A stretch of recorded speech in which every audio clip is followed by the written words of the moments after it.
Welcome back ناظرین، آپ programme دیکھ رہے ہیں مذاہب اور عقل انسانی، اور ہم خوابوں کے حوالے سے ڈسکشن کر رہے ہیں۔ علی محمد خان صاحب، نبی پاک صلی اللہ علیہ وسلم نے فرمایا کہ خواب جو ہے نبوت کا 46واں حصہ ہے۔ ٹھیک، اس کی وجہ یہ ہے کہ اچھا یہ بھی فرمایا کہ آخر میں کچھ نہیں بچے نبوت کے حوالے سے، نبوت کے لیکن صرف مبشرات۔ تو صحابہ کرام نے بتایا کہ مبشرات کیا ہیں، انہوں نے کہا کہ یہ سچے خواب ہیں۔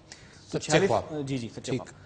جو 46واں حصہ ہے وہ اس طرح سے ہے کہ نبی پاک صلی اللہ علیہ وسلم کو وحی سے پہلے 6 مہینے تک سچے خواب آتے تھے، جو دیکھتے تھے وہ ہوتا تھا۔ اگر آپ 23 کو 2 سے ڈیوائیڈ کر دیں، ملٹیپلائی کر دیں تو 46 بنتا ہے۔ اچھا 23 آپ غالباً اس پرسپیکٹو میں کہہ رہے ہیں کہ 40 سال کی عمر میں وہی آئی اور 63 سال کی عمر تک آپ ظاہری طور پہ اس دنیا میں رہے۔ جی بالکل، تو وہ 23 سال کو اگر آپ 2 سے مطلب 6 منتھس ہے تو 2 سے ملٹیپلائی کر دیں تو 46 پارٹ نبوت کا جو ہے اسی، یعنی اس 23 سال کے عرصے کو آپ 6 مہینوں میں اگر ڈیوائیڈ کریں تو 46 6 مہینے کے ٹکڑے بنیں گے۔ بالکل، یہ بتا چھٹا جی 6 مہینے تک سچے خواب آتے رہے، اس کے بعد ڈائریکٹلی وہی کا سلسلہ اسٹارٹ ہو گیا۔ تو اس کے علاوہ یہ کہ جو خواب ہیں وہ جیسا کہ ہمارے محترم منیب صاحب بھی فرما چکے ہیں، ڈاکٹر صاحب بھی فرما چکے ہیں کہ یہ ہر انسان دیکھتا ہے، مطلب یہ کوئی ایسا انسان نہیں ہے، یہاں تک کہ جانور بھی دیکھتے ہیں، لیکن یہ حساسیت کہ اس کو یاد رکھنا اور اس کو من و عن بیان کرنا، بتانا، یہ ان لوگوں میں زیادہ ہوتا ہے جن کے اندر لطافت زیادہ ہوتی ہے، جو مختلف قسم کے گناہوں سے، دنیاوی آلودگیوں سے بچے رہتے ہیں اور مادہ پرستی کی طرف نہیں اٹریکٹ ہوتے۔ خواب اکثر و بیشتر جیسا کہ مختلف بکس وغیرہ میں بھی آرٹیکل بھی ملتا ہے کہ ہر انسان خواب دیکھتا ہے، جانور بھی خواب دیکھتے ہیں، بچے بھی خواب دیکھتے ہیں، لیکن یادداشت کیونکہ انسان کے اندر جو روح ہے وہ ایک لطیف پہلو ہے، اور جب انسان مختلف قسم کی مادی چیزوں میں انوالو ہو جاتا ہے تو اس کی جو لطافت ہے وہ گھٹتی چلی جاتی ہے۔ ٹھیک ہے، تو یہ چیز ہے۔ اور خواب کے حوالے سے جیسا کہ بات ہو رہی تھی کہ خواب مختلف قسم کے خواب ہوتے ہیں۔ اچھا ان اقسام پہ تو ہم آ رہے ہیں، میرے خیال میں نوری صاحب کچھ فرمانا چاہ رہے ہیں۔ 3 ناموں سے انہیں موسوم ہمارے ہاں کیا جاتا ہے۔ تبشیر ان خوابوں کو کہا جاتا ہے کہ جیسے ابھی بھائی فرما رہے تھے کہ یہ بہت ہی لطیف قسم کے لوگوں کے لیے ہوتے ہیں، اور اس کے بارے میں کہا جاتا ہے کہ اس خواب کا فرشتہ خود ہی موکل کی صورت لوح محفوظ کی خبر دیتا ہے۔ یہ وہی درجہ ہے جو درجہ اول کے حیثیت سے انبیاء اکرام تک پہنچتا ہے۔ ٹھیک ہے، پروفیٹک ڈریمز جن کو ہم کہتے ہیں، وہ خواب جو انبیاء کو آتے ہیں اور وہ سچے ہوتے ہیں۔ ٹھیک ہے۔ دوسرا ہے تحدید اس سے کم درجے پر آتا ہے ایسے لوگوں کے لیے کہ جنہیں آنے والے وقت میں تکالیف سے بچنے کے لیے خبر دی جاتی ہے۔ ٹھیک ہے، یعنی وارننگ دی جاتی ہے، وارننگ ڈریمز۔ تیسرا جو خواب ہے وہ ہے الہام میں باقاعدہ رہنمائی کی جاتی ہے کہ آپ کے ساتھ یہ کچھ ہونے والا ہے، اور آپ یہ کچھ کر چکے ہیں جو گناہوں میں، غلطیوں میں، نافرمانیوں میں شامل ہے۔ آپ صدقہ دیں، خیرات کریں، خدا کی عبادات کریں اور گناہوں سے توبہ کریں۔ یہ 3 اقسام خواب کی اب تک جو ہے وہ بیان کی گئی ہے۔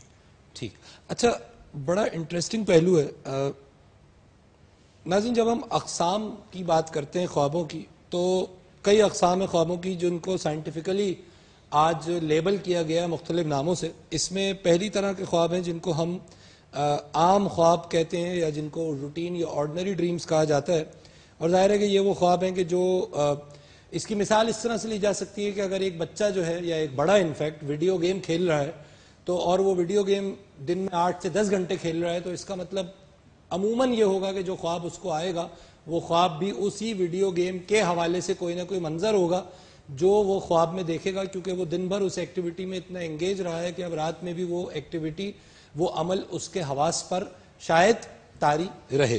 تو یہ تو ایک نارمل طرح کے خواب ہیں، اور ویڈیو گیم صرف ایک ایگزامپل تھی۔ دوسری ایک طرح کے خواب ہیں جن کو کہ ڈسٹربڈ ڈریمز کہا جاتا ہے، کیوٹک ڈریمز کہا جاتا ہے، یا جس کو ہم پریشان خواب کہیں گے، اور ان پریشان خوابوں کا کوئی سینس نہیں بن رہا ہوتا ہے۔ یہ بالکل اس طرح سے ہے کہ کئی فلموں کے مختلف ٹکڑے اگر ایک ساتھ جمع کر کے کسی کو دکھا دیے جائیں تو اس میں سے کسی بھی ٹکڑے کا ایک دوسرے سے نہ کوئی ربط ہوگا نہ کوئی سینس ہوگا. اور ظاہر ہے کہ وہ سینس ہونا بھی نہیں چاہیے, کیونکہ جب ہم کسی بھی پریشان خواب کو دیکھتے ہیں, اور ہم میں سے ہر شخص کوئی نہ کوئی اپنی زندگی میں پریشان خوابوں کو ضرور دیکھتا ہے, تو ان ڈریمز کا کوئی سینس نہیں ہوتا. کامران صاحب یہاں پہ ایک بات ایڈ کرنا چاہوں گا کہ ہماری اسٹڈی کے اندر ایسے جو خوابات ہیں جو آتے ہیں وہ ہم اس جگہ سے ایسوسیٹ کر لیتے ہیں کہ جب ہم زیادہ کھانا کھا لیتے ہیں اور ہمارے اسٹمک میں فوڈ رہتا ہے اور ہم دیٹ ٹائم جا کے سو جاتے ہیں. مطلب یہ کہ ہمارے اسٹمک نے اس کو کسی بھی طور پہ آگے کی طرف نہیں دھکیلا ہوا ہوتا, ایسڈز بن رہے ہوتے ہیں, تو اس ٹائم کے اوپر اگر آپ جا کے سو جاتے ہیں تو ہم نے یہ چیز دیکھتے ہیں کہ انزائٹی اندر رہتی ہے, ٹھیک ہے نا, تو اینشیس لیول کے اوپر ہم ایسے خوابات بھی آ جاتے ہیں. یہ ہمارے اپنا پہلو ہے. This is one of the reasons for that. اگر ہم وضو کر کے سوئیں, دعا مانگ کر سوئیں تو کافی حد تک جو ہے اس کے اثرات کم ہو جاتے ہیں, لیکن یہ ان لوگوں کے لیے جو صحیح اور سچے لوگ ہیں.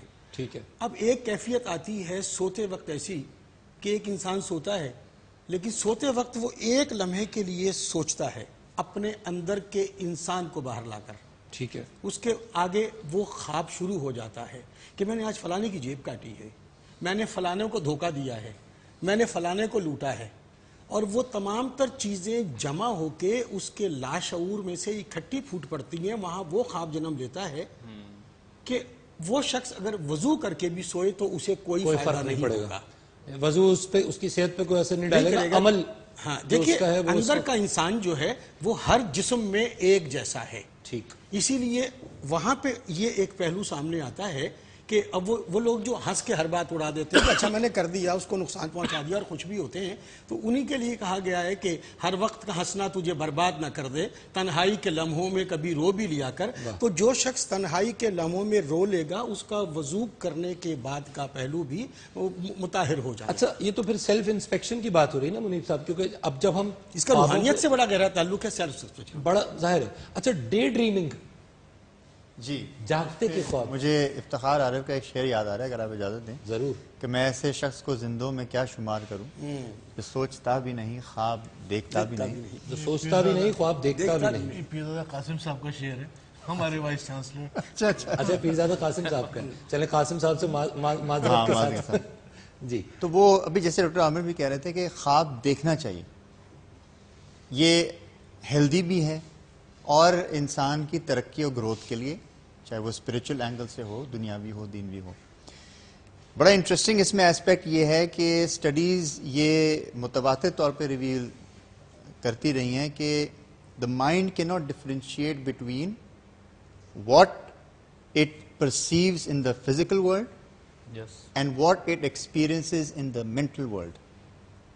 یہ بہت ہی انٹرسٹنگ اور ڈیفائننگ ڈسکوری ہے جس کی بنیاد کے اوپر. کیا میں ایک وقفہ لے لوں, کیونکہ یہ بات پھر میں انٹرپٹڈ ہم چاہیں گے کہ کیونکہ یہ تو بڑی اہم بات ہے کہ ذہن اس بات میں فرق نہیں کر سکتا کہ وہ جاگتی آنکھوں سے دیکھ رہا ہے یا خواب دیکھ رہا ہے, جو انسانی دماغ ہے. It's a very interesting angle. ناظرین, وقفہ ایک ہمیں لینا ہے اور ڈسکشن کو اسی نقطے سے آگے بڑھائیں گے. Stay tuned.